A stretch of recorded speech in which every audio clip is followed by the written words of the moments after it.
Hey Hacksplainers, what's going on? Super excited to be back with another challenge for you on OWASP Shop. Today we're going to have a look at the Nested Easter Egg Challenge. 4-star one, telling us to apply some advanced cryptanalysis. I think this might be a typo here, cryptanalysis, to find the real Easter egg. And this is a crypto challenge. So let's have a look. And I've already prepared something for you, which is this folder.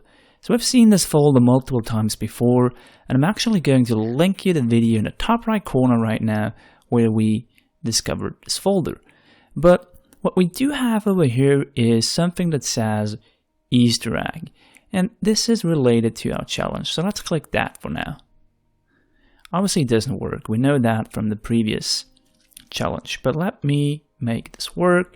So I'm going to say %2500.md. I will open this with my notepad. And here it is. Congratulations, you found the Easter egg. The incredibly funny developers. Oh, wait, what? Is this not it? No, this isn't an Easter egg at all. It's just a boring text file. The real Easter egg can be found here. So now we got this massive string over here.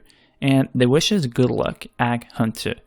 So it seems like we gotta do something with that string. So let me use that string and copy that. And what immediately pops into my eyes is the two equal characters in the end of the string. And this usually tells it that this is base 64 encoded. So let's use our cyberchef over here and say base 64. Alright, let's move that over here. And yeah, this looks better. So if we look at the output down below, there we do see a couple of slashes. So this looks like a path, like something you would want to fire up in your browser. But all the strings between the slashes, they don't really make much sense.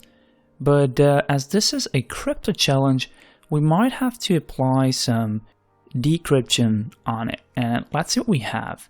So if we go back and we look at all that cyberchef offers, we do see a lot of stuff actually over here. And I wanna give this a try with encryption.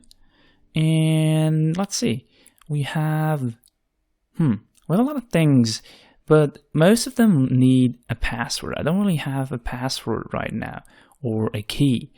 So yeah, so let's use something like rote13. And this tells me that this is a simple Caesar substitution cipher which rotates alphabet characters by the specified amount. So I'll pull this over here, and what this does is it moves the characters one character in the alphabet ahead. So actually we don't see the output from before right now, but an A would become a B would become a Z, and so on. I guess you get where I'm going with this. And I can use rote13 to see if the output makes sense at one point. And this is named rote13 because usually you use this with an amount of 13.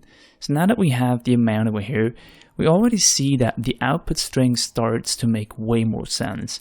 And it says, the deaths are so funny, they hid an Easter egg within the Easter egg. And now let's just try to use that string over here. We're going to copy that, and we're going back to OWASP Shop. And then we'll hit this right into my URL bar. And actually, I have two slashes over here. I don't want to have that. And I will open this up. And what's happening right now? I do see a black screen, and there is a little frame per second counter over here. I do have rotation speed. I guess there should be something going on over here right now, but I don't really see it. So let's go back to OWASP Shop. And we do see that we have successfully solved a challenge, nested Easter egg. So this was it. Apparently whatever this would have been didn't really work for me. Please try it out at home. also solve the challenge and let me know in the comment section below if the Easter egg worked for you and what you have seen and found. Alright, this is it. Please make sure to subscribe in the top right corner and check out all my other videos. Thank you for watching. I'll see you next time.